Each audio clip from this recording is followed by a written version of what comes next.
The most unique twin I've ever seen. No license, medical, or training is required. So you do not need a license to fly this? No, sir.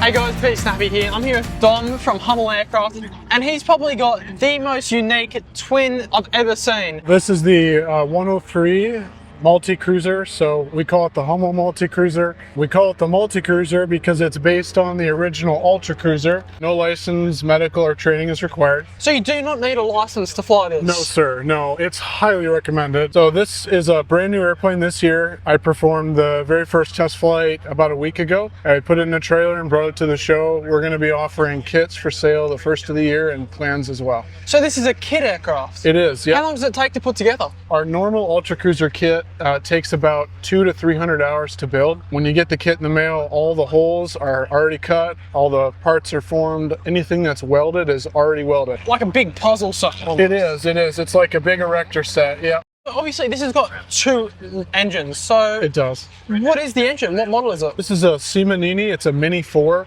They produce about 23 horsepower. It's a two-stroke, which means that you mix the fuel and the oil together.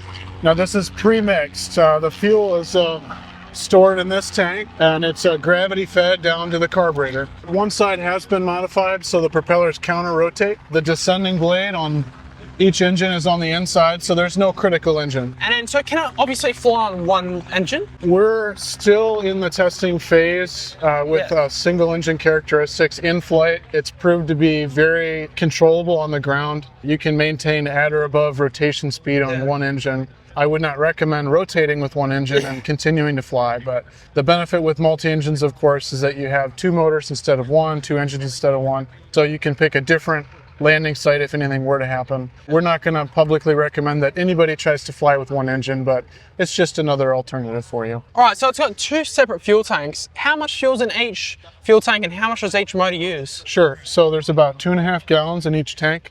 To be Part 103 legal in the United States, you have to have no more than 5 gallons of total fuel.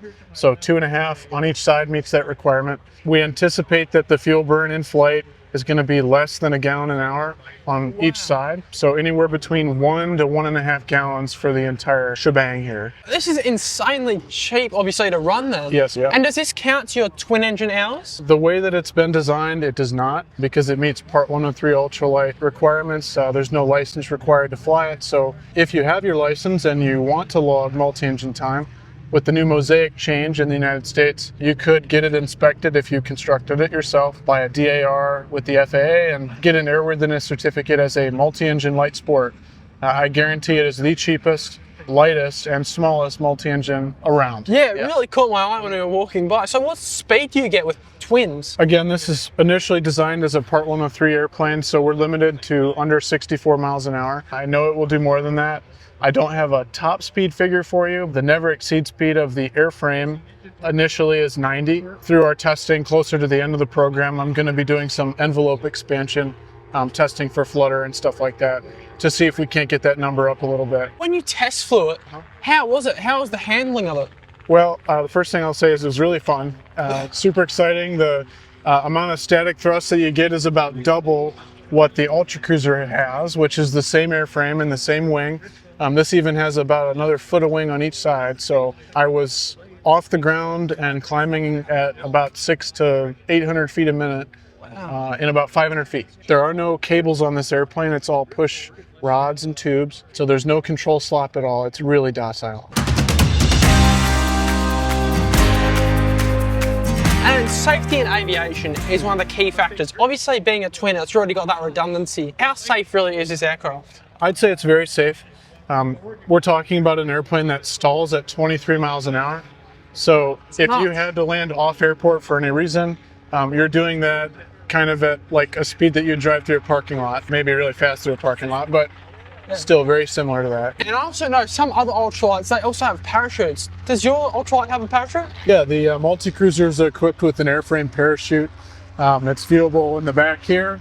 The seat back assembly has also been modified, and it's somewhat of a roll cage as well. Yeah. So you're protected vertically. So it's almost like you have your own ejection seat. The whole airplane is bolted to the back of the seat, so you're bolted to the seat's bolted to the airplane. These airplanes are built to 6 Gs. It's not going to come apart. And what surfaces can this actually land on? Can it land on grass, tar, everything? Yeah, so we recommend paved runways because the landing gear is fixed and there's no suspension. So you just butter it every time? You just pretty much butter it every time because of the shape of the wing and the design. It's really very, very easy to land. You just get it down in ground effect, you bring the nose up a little bit and it settles right down. We've got customers who have their own airports at their homes. You know, they have about 1,000 feet is enough. They'll actually just take a roller and they'll roll it flat, whether it's paved area, like a driveway, they use driveways, gravel driveways. We don't recommend gravel, but you could do it. Works. Yeah, it still works. Grass or paved is the best. All right, so it's being a twin, so there might be a little bit more maintenance involved. So what is the maintenance like on the twin? Maintenance on these is very simple. They're 2-stroke engines, so there aren't that many moving parts. Replacement parts are easy to get because these engines are mass produced, particularly in Europe. There's a whole bunch of these around. They're used on paramotors and paragliders. So it's basically a paramotor engine on a plane? That's exactly what it is, yeah. Yep. There's a whole lot of them made. Our entire engine package, propellers and everything, is $7,000. Worst case scenario, if you had to overhaul one of these, you could just buy a whole new engine package for relatively cheap by airplane standards. What's the cost of running an airplane like this per hour? Well, so if you're going to build it yourself, which is probably what I'd recommend, you could use plans. The plans, I believe, are going to be $500 or $700, somewhere between that range. And then you could also get a kit. A full kit does not include the engines. That's $30,000. And the engines, as we discussed before, the engine package, that includes the motor mounts, the engines, the propellers, the fuel tanks, fuel lines, etc. That's $7,000. So you're about $37,000 and you're really safe. 37, and you know, you could add even an extra 3 in there just to say, you know, you might want a trailer, you might want to rent a hangar for a year. All right, so if people want to find out more about you, where do they find more about this airplane and you? Where do they buy it? Best place to look is on our website, www.hummeltaircraft.com. You can also check out our YouTube page. We've got videos of our test program online now. We're going to continue to take videos during the test flights. We want to keep the community involved and receive community input. We're a small family-run company. I'm the son of the owner. The owner's over there. They're building an airplane in the booth right now. Oh, wow. My mom answers the phone, so when you call the company, it rings at home, and you get the owner or you get the co-owner. Yeah. You don't talk to a call center. Make sure you go check them out. This is an awesome twin-engine ultralight, and thank you so much for the interview. Thanks for the interview. Yeah, it's great.